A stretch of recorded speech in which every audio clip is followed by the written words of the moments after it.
lèvons-nous et adorons Dieu avec deux chants. Dans ta maison, il est beau de louer le Seigneur.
Seigneur.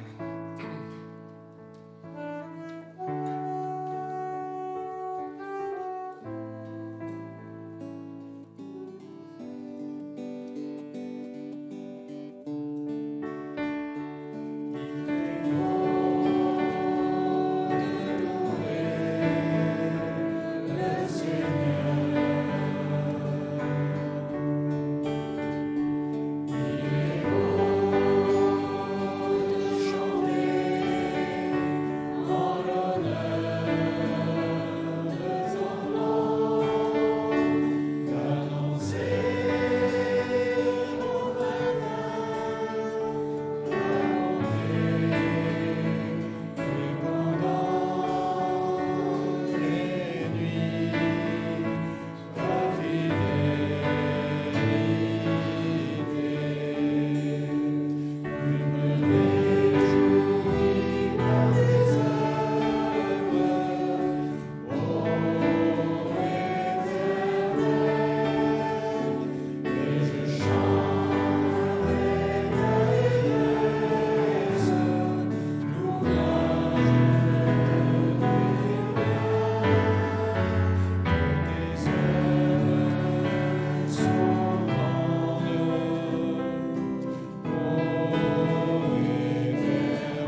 Prions. Père, nous prions pour les enfants ce matin, lorsqu'ils entendent une fois de plus ta parole leur être expliquée.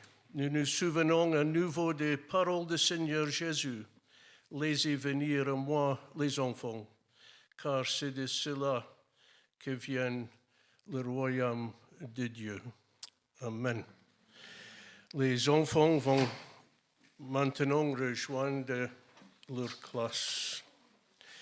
Toujours dans les psaumes, nous lisons dans Psaume 92, « Il est bon de te louer, Éternel, et de célébrer ton nom très haut, d'annoncer le matin ta bonté et pendant les nuits ta fidélité. » Verset 5, « Tu me réjouis parce que tu accomplis, Éternel, et je chante avec allégresse les œuvres de tes mains, que tes œuvres sont grandes, éternelles,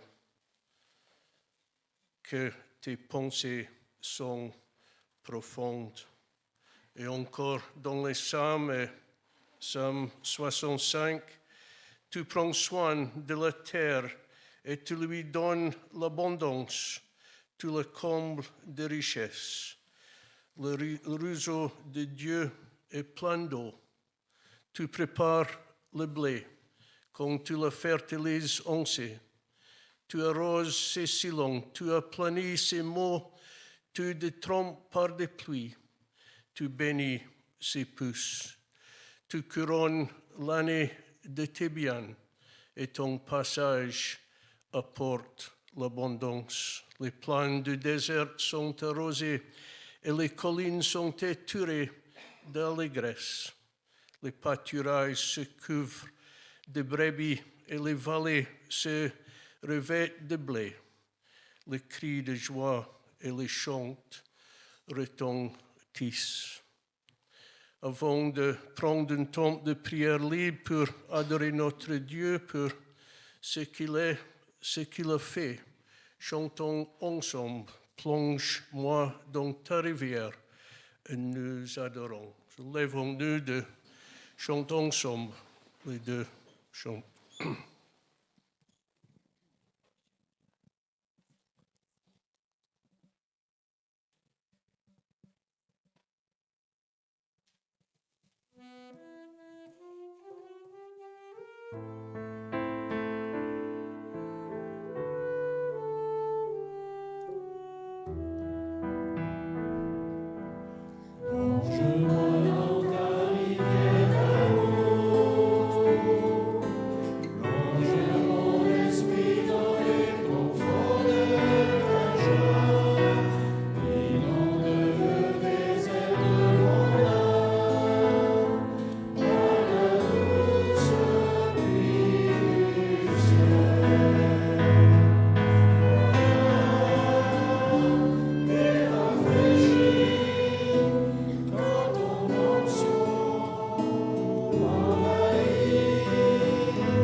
Prenez place. Maintenant, nous avons un temps de prière libre pour adorer notre Dieu. Prions. Père, nous te remercions à nouveau ce matin pour ce que tu es et ce que tu as fait et fait encore dans nos vies. Nous te remercions d'être dans ta maison ce matin avec notre adoration et notre louange et d'écouter ta voix qui nous parle à travers ta parole. Aide-nous à nous concentrer sur toi ce matin, que nos cœurs et nos esprits soient remplis de Christ. Amen.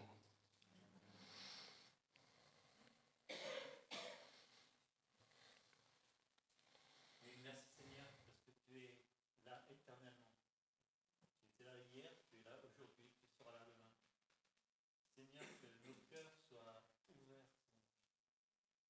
Merci Seigneur parce que tu as envoyé ton esprit qui nous appelle, qui vient Seigneur quand il nous envahit.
désire entendre ta voix.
Prenez place.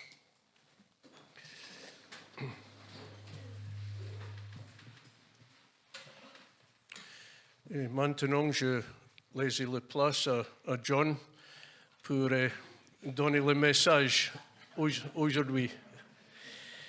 Nous manquons un peu de personnel, mais bon, j'espère que le Seigneur bénir cet temps ensemble et aussi ce message, il avait mis dans mon cœur. Le titre de le message aujourd'hui, c'est La voix de Dieu. Et aujourd'hui, je voudrais parler un peu de la voix de Dieu. Partout dans le monde, les gens aspirent à entendre la voix de Dieu. Comment Dieu parle-t-il? Est-il possible d'entendre sa voix? Dieu nous parle-t-il? Si oui, comment l'entendons-nous? Comment devons-nous l'écouter? Il y a beaucoup de voix dans le monde qui veulent toutes nos intentions. Comment discerner la voix de Dieu? Regardez l'exemple de Pierre dans l'évangile de Matthieu. Le Seigneur Jésus explique à ses disciples ce qu'il doit souffrir. Pierre dit au Seigneur Jésus que nous ne pourrions jamais laisser cela arriver. Regardez ce que Jésus a répondu à Pierre. Sors de derrière moi, Satan. Comprenez-vous ce que j'ai essayé de vous faire comprendre? Une voix a parlé à Pierre, et ce que Pierre a dit était honorable, mais ne venait pas de Dieu. La dernière chose que Satan voulait, c'était que le Seigneur Jésus est à la croix parce qu'il savait que cela accomplirait le plan de salut de Dieu. Notre défi aujourd'hui est de discerner la voix de Dieu. Dieu parle et nous pouvons entendre sa voix. Le christianisme est une relation. Toute relation s'établit et se maintient par la communication. Apprendre à entendre la voix de Dieu est vital si nous voulons approfondir notre relation avec notre Père céleste. Jésus a dit à son Père en Jean 17, verset 3, « La vie éternelle consiste à te connaître, toi le Dieu unique et véritable, et celui que tu as envoyé, Jésus-Christ. » Le plan de Dieu est que nous le connaissions intimement. C'est pourquoi nous devons apprendre à entendre sa voix. Dieu nous parle de plusieurs manières. Dieu ne se limite pas à une seule forme de communication. Il est tout-puissant, il est omniprésent, il est souverain. La Bible est remplie de récits où Dieu s'adresse à des individus, à des familles et à des nations. Dans le passé, Dieu s'est exprimé de différentes manières et il en va de même aujourd'hui. Dieu s'adresse à chacun par l'intermédiaire de sa création. En Psaume 19, versets 1 à 2, nous lisons « Tous les cieux proclament combien Dieu est glorieux. L'entendu céleste publie l'œuvre de ses mains. De jour en jour, on attend des paroles et de nuit en nuit, on entend des paroles. Dieu nous parle donc à travers la création. Le tout premier mot écrit dans la Bible, dans Genèse 1, verset 1, « Au commencement, Dieu créait. » Dieu a communiqué par divers moyens, notamment par l'intermédiaire d'anges, de ses porte-paroles, prophètes choisis, de rêves, de visions et même d'un âne. Dans l'évangile de Luc, Dieu parle par l'intermédiaire de ses serviteurs et des anges qui annoncent la naissance de Jean-Baptiste. Dans le livre de Samuel, Dieu parle à David par l'intermédiaire de son prophète et au peuple par l'intermédiaire de ses anges. Dans la Genèse, Dieu parle à Joseph à travers un rêve. Dans les Actes, Dieu parle à Ananias dans une vision. Et dans le livre des Nombres, Dieu utilise un âne pour parler à Balaam. Dans les psaumes, la voix de Dieu est dite puissante et pleine de majesté. Dans le livre de l'Exode, de Job et de l'Apocalypse, elle est comparée au tonnerre, aux eaux vives, aux harpes et aux trompettes. D'autre part, dans le livre de Rois, Dieu a parlé à Élie, non pas de manière brillante comme le vent, un tremblement de terre et un feu, mais d'une petite voix tranquille. En d'autres occasions, la Bible rapporte que Dieu a parlé directement à ses serviteurs, mais le son de sa voix n'est pas décrit.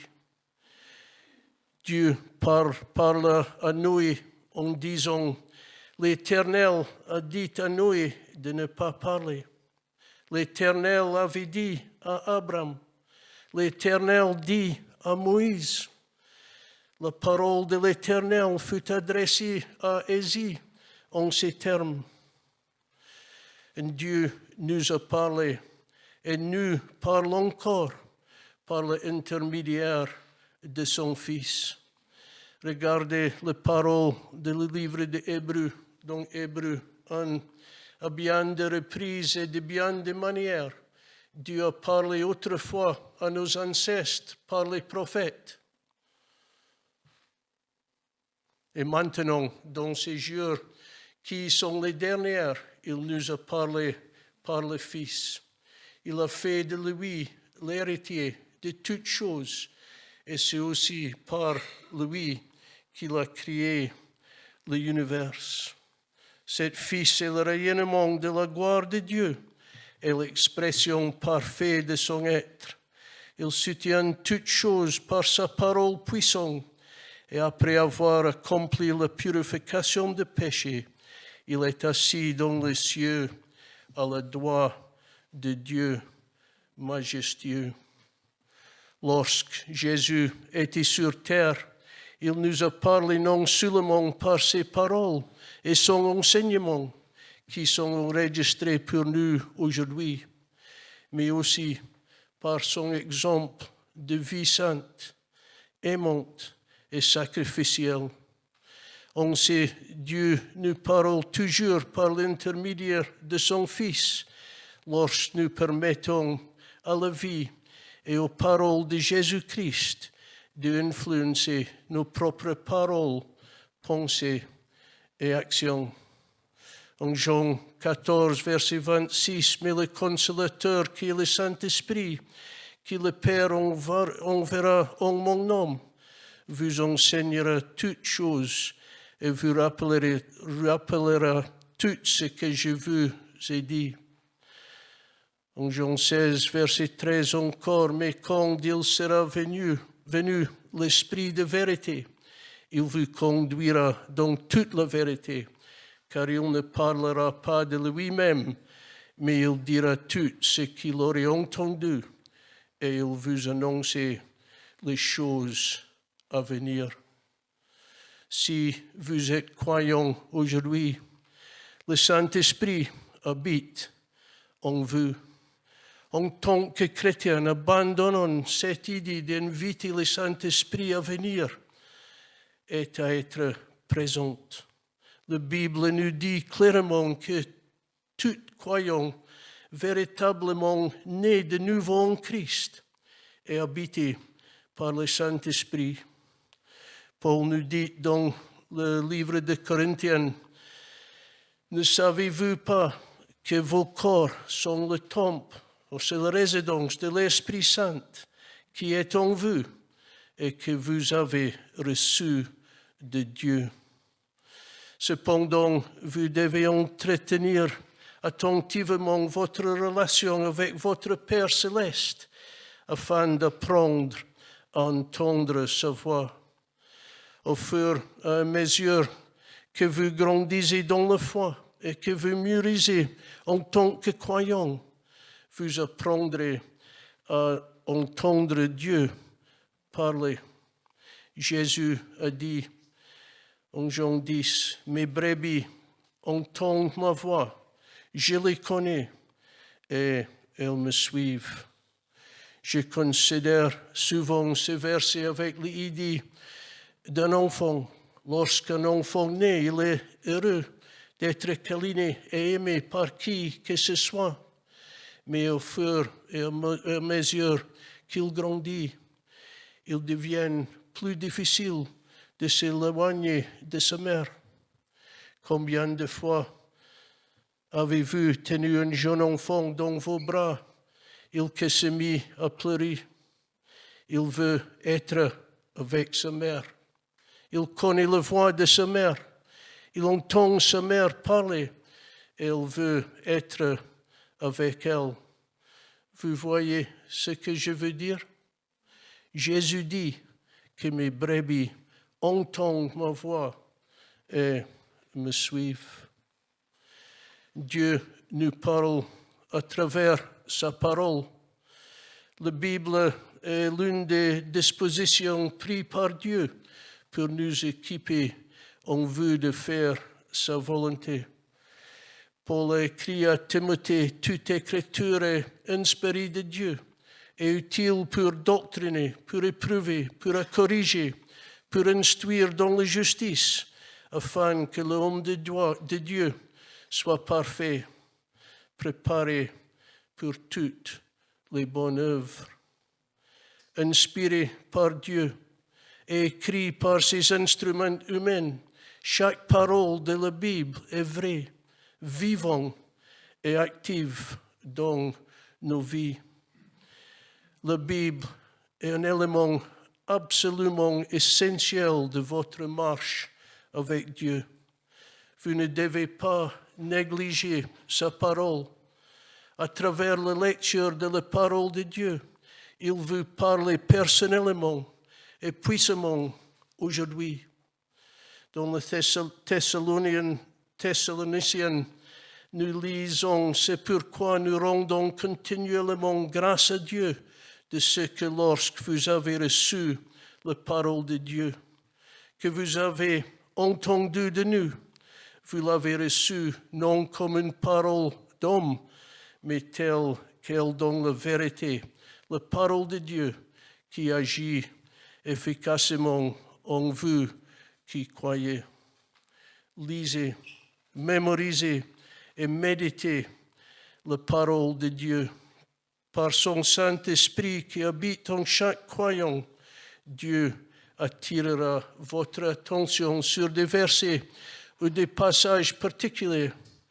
Il ne s'agit pas seulement de lire pour s'instruire, mais la parole de Dieu transforme nos actions, nos paroles, notre mode de vie. Jean, dans son livre, dit, « Mais l'avocat, l'Esprit Saint, que le Père enverra en mon nom, vous enseignerez toutes choses et vous rappellera tout ce que je vous ai dit. » Le passage que Dieu met en lumière pour vous auront une application particulière dans votre vie à cause des décisions auxquelles vous êtes confrontés, des questions que vous vous posez ou des pressions que vous subissez. En méditant sur les versets vers lesquels l'Esprit de Dieu vous conduit et en y obéissant, Dieu vous guidera. Nous avons de nombreux exemples dans les Écritures de l'importance de la direction de Dieu par le biais de sa parole. Regardez la déclaration puissante de Deutéronome. « Ces commandements que je vous donne aujourd'hui seront sur vos cœurs. Imprégnez vos enfants. Parlez-en quand vous êtes assis à la maison et quand vous marchez sur la route, quand vous vous couchez et quand vous vous levez, Attachez-les en symbole sur vos mains et liez-les sur vos fronts. Écrivez-les sur les chambranles de vos maisons et sur vos portes. Encore en Josué, il dit, gardez ce livre de la loi sur vos lèvres, méditez-le jour et nuit, afin de vous appliquer à faire tout ce qui y est écrit. Alors tu auras du succès et de la prospérité. Ne t'ai-je pas donné un ordre? Sois forte et courageux. Ne craignez pas, ne vous découragez pas, car le Seigneur votre Dieu sera avec vous partout où vous irez. Et puis nous passons au Nouveau Testament et regardons les paroles de Paul aux Thessaloniciens. Nous rendons constamment grâce à Dieu pour ceci, que lorsque vous avez reçu la parole de Dieu, que vous avez entendu de nous, vous l'avez acceptée non pas comme une parole d'homme, mais comme ce qui est réellement la parole de Dieu, qui est l'œuvre en vous, les croyants. Êtes-vous prêts à croire ce que Dieu vous dit par sa parole? Si c'est le cas, votre cœur est prêt à entendre Dieu parler. Si vous rejetez ce qui est écrit dans la Bible, votre incrédulité vous empêchera probablement d'entendre la parole de Dieu. Entendre ce que Dieu dit ne signifie pas simplement être d'accord avec le fait qu'il a parlé. Au contraire, l'écouter, c'est prendre ses paroles et ses instructions à cœur avec l'intention d'obéir. On fait un mot hébreu clé pour entendre, également traduit par obéir. Lorsque Dieu nous appelle à entendre sa voix, il nous appelle non seulement à écouter intelligemment et attentivement, mais il nous dit aussi écouter pour obéir.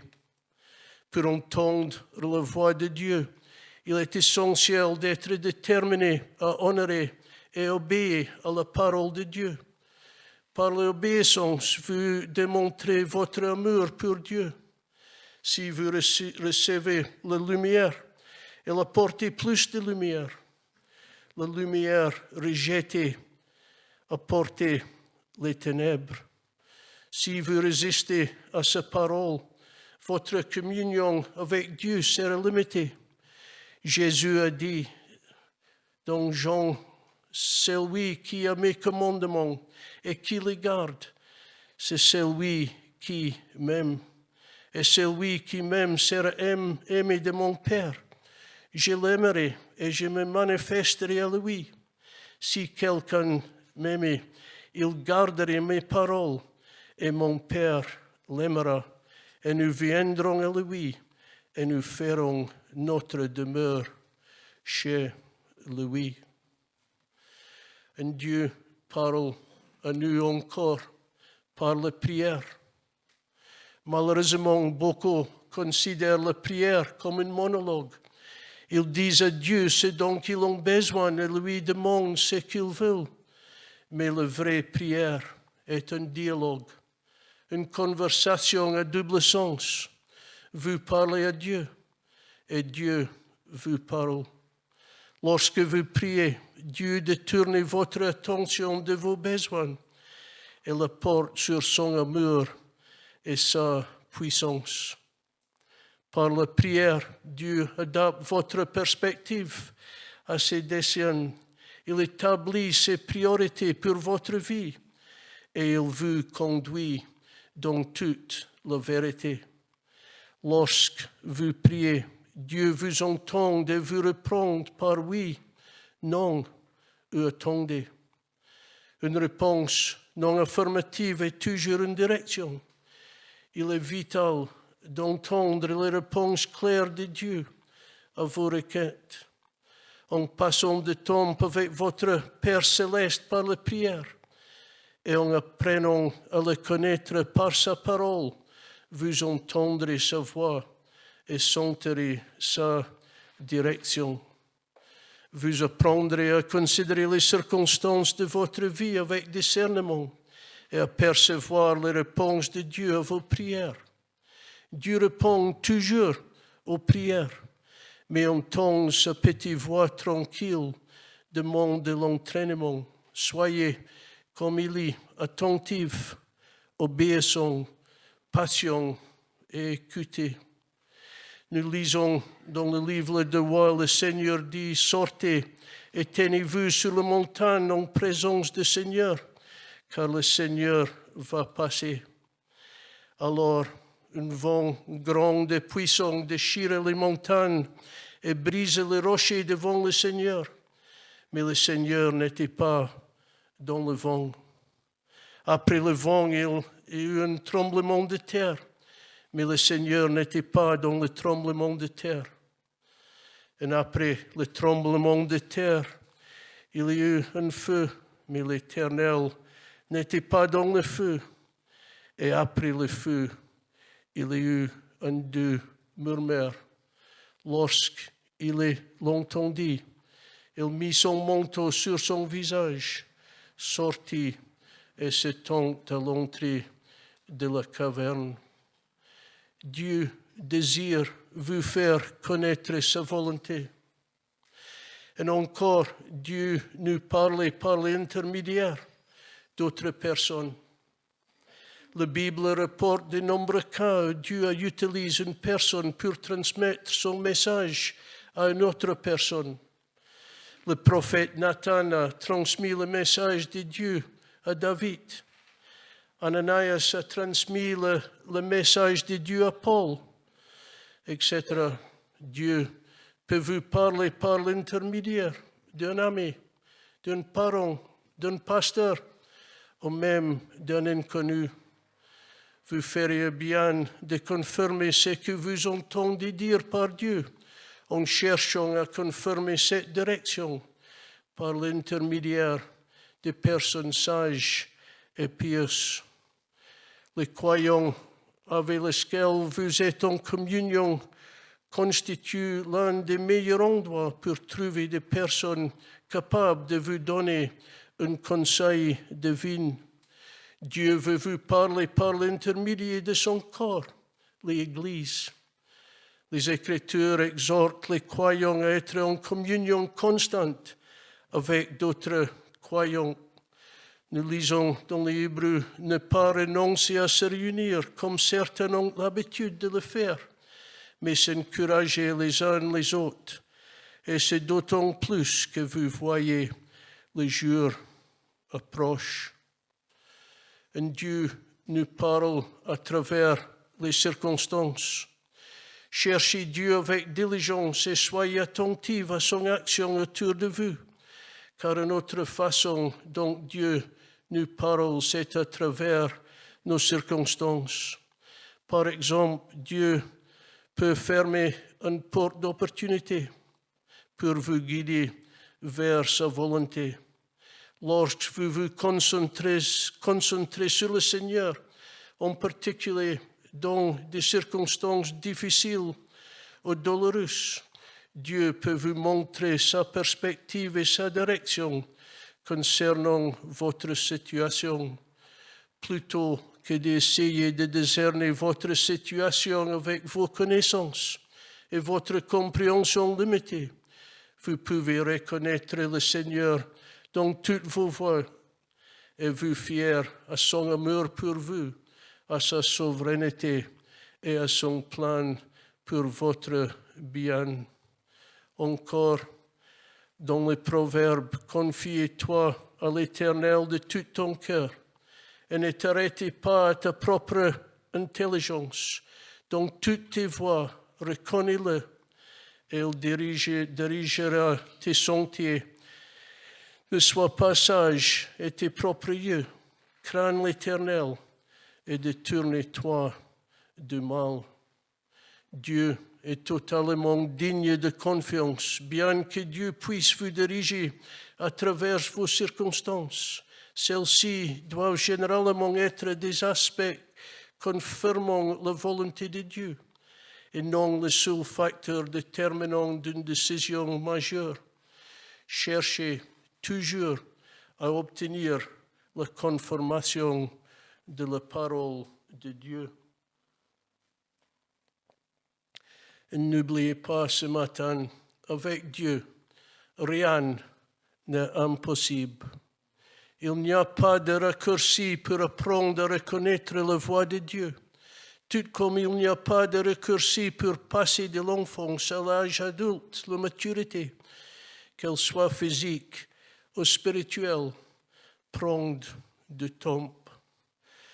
Un écrivain que j'aime beaucoup, c'est Martin Lloyd-Jones, a dit dans l'un de ses livres, il parle de suivre Dieu. La profondeur de votre marche avec Dieu est directement proportionnelle au zèle avec lequel vous le recherchez. Si vous cherchez Dieu sans enthousiasme et sans cohérence, vous ne pouvez pas vous attendre à l'entendre parler au plus profond de vous-même. Mais si vous vous disciplinez pour vous concentrer sur le Seigneur, et si vous obéissez diligemment à tout ce qu'il dit, alors vous serez prêt à faire l'expérience de Dieu à un niveau de plus en plus profond et personnel.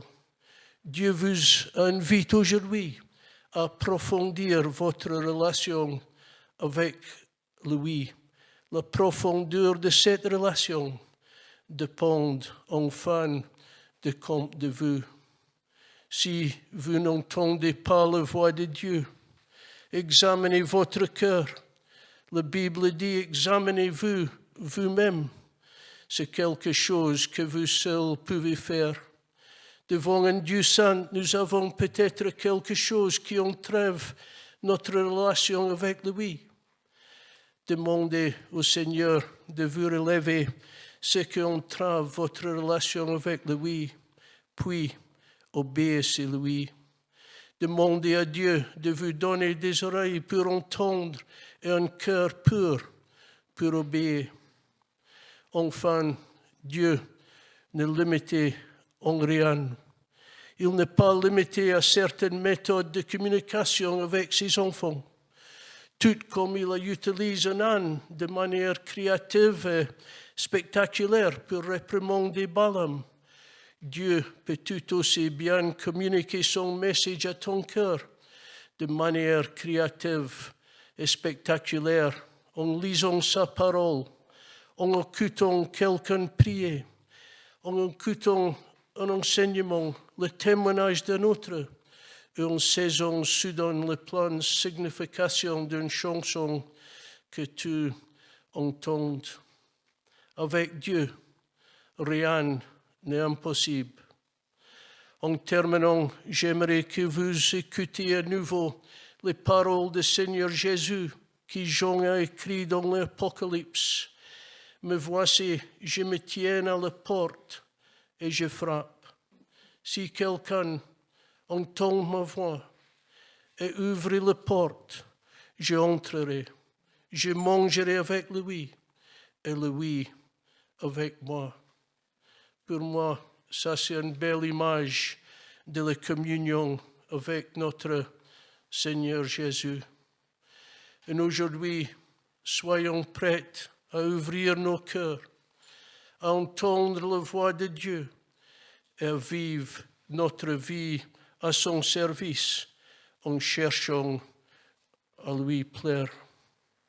Si aujourd'hui vous entendez la voix de Dieu, que votre réponse soit comme celle de Samuel dans l'Ancien Testament. Parle, Seigneur, car ton serviteur t'écoute. Si vous pensez que Dieu vous parle, écoutez et soyez obéissants. Amen. Maintenant, nous chantons.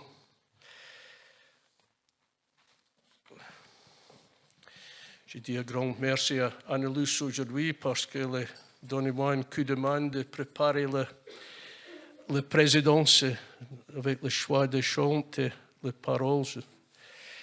J'ai dit merci pour cet service.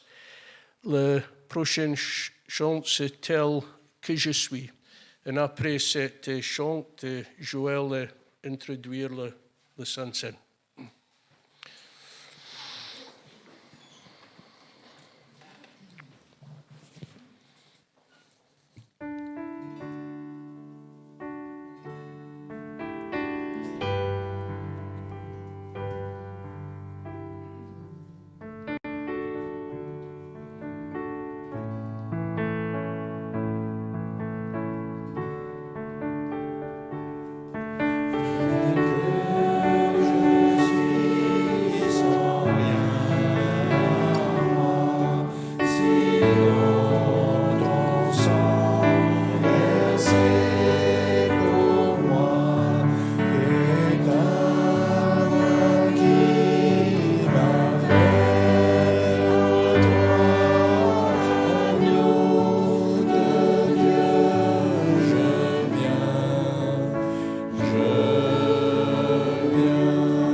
Durant tout son ministère sur la terre, Jésus a appelé à le suivre. Il a appelé les foules à le suivre, à l'écouter, et en particulier ses disciples, ceux qu'il a choisis. Il les a appelés, chacun personnellement, à tout quitter pour le suivre. Lui, le maître, l'exemple suprême, le modèle au-dessus de tous, et c'est ce que les disciples ont fait. Jésus a été le modèle parfait pour eux. Il en a donné bien des exemples à bien des reprises, en particulier le soir, quand il a lavé les pieds de ses disciples et qu'il a pris la position du serviteur. Il leur a dit que ce qu'il leur faisait, ils devaient aussi le faire les uns à l'égard des autres. Ils devaient aussi exercer cette humilité, cet esprit de service. Ils devaient aussi se mettre au service les uns des autres. Mais lorsque Jésus a été sur la croix, là, il a été absolument seul. Sur la croix, l'œuvre qu'il a accomplie, il l'a accomplie seul. Non pas avec ses disciples, non pas avec la foule, mais seul, en tant qu'unique victime expiatoire, la seule victime qui pouvait nous obtenir le pardon de nos péchés, obtenir la grâce de Dieu pour l'éternité. Jésus a été seul. C'est tout seul qu'il a souffert, d'une façon que ni vous ni moi ne pouvons imaginer. C'est tout seul qu'il a porté le poids de nos fautes. C'est tout seul qu'il a été fait malédiction pour nous, pour que nous recevions une bénédiction éternelle. C'est tout seul qu'il a ressenti l'abandon de son Père, pour que nous ne soyons jamais abandonnés. C'est tout seul qu'il a été condamné, pour qu'il n'y ait plus aucune condamnation pour nous. Quelle grâce! Aujourd'hui, pour ce sacrifice, dans cet acte que Jésus a accompli parfaitement jusqu'au bout, il n'est plus question d'exemple à suivre. Il n'est plus question de modèle. Nous n'avons rien à faire. Nous n'avons rien à imiter et surtout pas à ajouter de notre côté. Il a tout accompli. La seule chose que nous pouvons faire ce matin encore, c'est lui exprimer notre immense reconnaissance. C'est accepter encore ce cadeau avec une profonde reconnaissance. C'est simplement nous souvenir, c'est le sens de la scène, c'est tout ce qu'il nous demande, de nous souvenir de son geste à lui. C'est ce que nous voulons faire en toute simplicité encore ce matin ensemble, en prenant ce pain, le pain et le vin auquel Jésus a donné un sens si profond. Le pain qui est le signe qui représente le corps, son corps qui a été offert, et le sang qui a coulé. Ce sang qui a coulé pour vous, pour moi. Tous ceux qui reconnaissent personnellement ce que Jésus a fait à la croix peuvent se lever maintenant pour partager ces éléments ensemble, et je demanderai à Joseph, René et Jackie de bien vouloir s'avancer pour faire le service. Merci.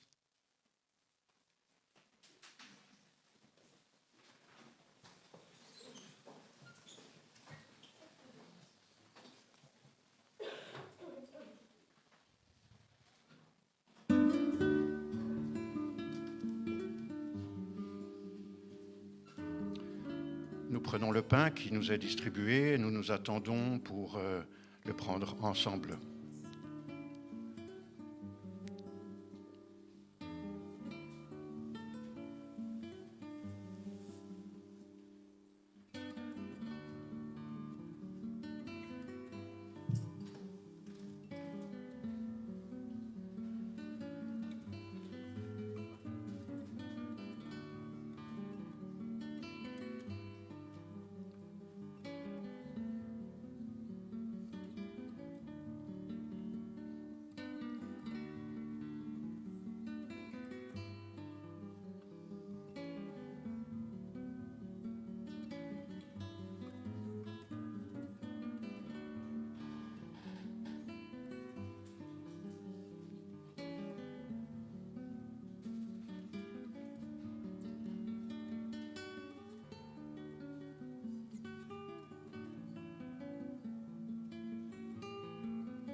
Lorsque Jésus a pris ce repas avec ses disciples, il leur a dit, prenez le pain, ceci est mon corps qui a été offert pour vous.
L'Évangile nous dit qu'après le repas, Jésus prit aussi la coupe et la donna à ses disciples en disant, buvez, ceci est mon sang, le sang de l'alliance nouvelle.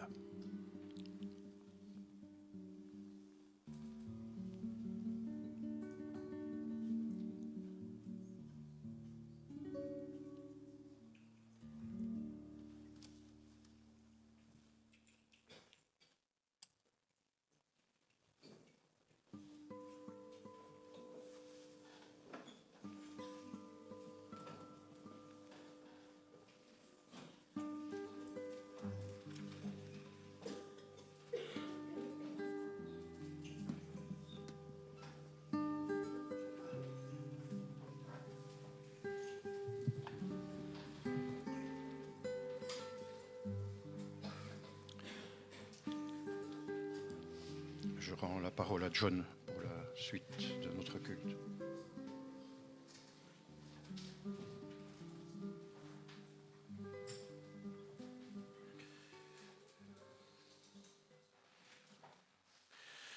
Merci, Joël. C'est important pour nous se souvenir de penser toujours les choses que Jésus avait fait pour chacun. C'était où Jésus avait pris le punissement pour notre péché. Il est mort pour nous. Nous avons aujourd'hui un cœur reconnaissant pour tout le Seigneur avait fait pour nous. Une partie de notre louange aujourd'hui, c'est l'offrande. Il y a des boîtes, les deux sortir, et c'est notre offrande, et c'est une grande partie de notre louange pour aider l'œuvre de l'Église ici à Bergerac. Les annonces pour cette semaine, il n'y a pas beaucoup, parce qu'en France, il y a beaucoup de jours fériés cette mois-ci. Je pense que cette semaine, les enfants sont contents. Juste 2 jours d'école cette semaine, c'est bien. Bon, vendredi, c'est la première rencontre, c'est le AFG, c'est l'Anglophone Fellowship Group, ça c'est chez Peter Shire, vendredi. Samedi, il y a une répétition de l'équipe de louange. Je pense que c'est tout, mais il y a deux choses importantes. Mercredi 22 mai, à partir de 20h, nous avons une soirée film parce que peut-être vous savez le flamme olympique, c'est toujours sur la Méditerranée, je pense jusqu'à mercredi, cet mercredi, mais ça vient à Bergerac le 22 mai. Si vous tapez sur Vive à Bergerac, vous trouvez tout le parcours de la flamme. Mais sur cette journée, nous avons pensé avec quelque chose et concernant l'Olympique ici. C'est Chariot de feu, c'est un film basé sur le Jeux olympiques à Paris, et exactement 100 ans avant cet été. Ok, et après, il y a un débat sur le film.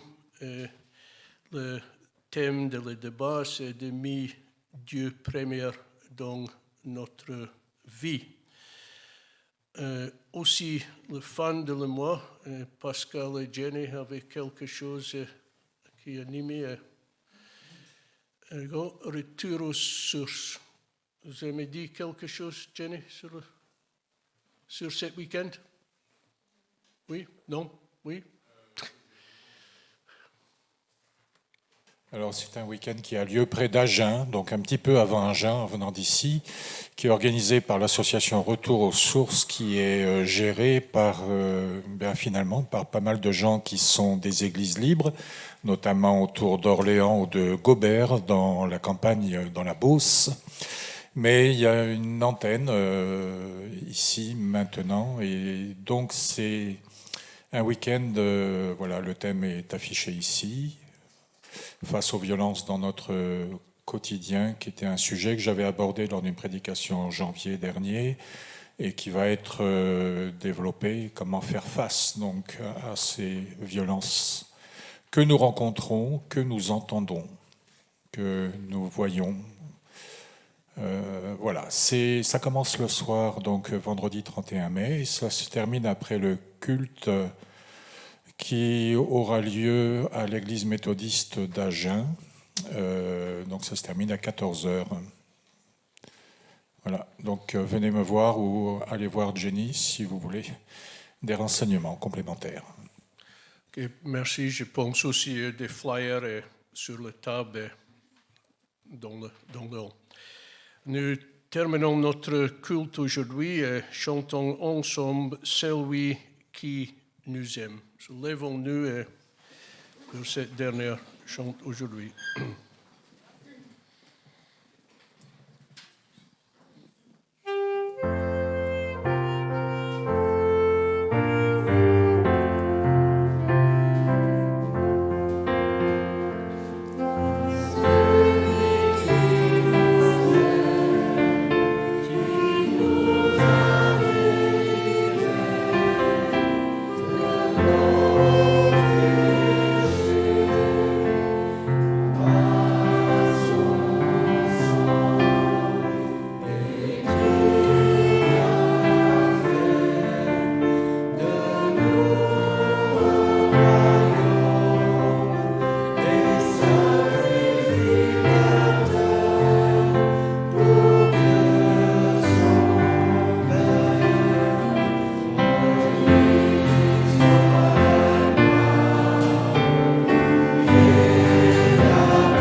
c'est une bonne semaine.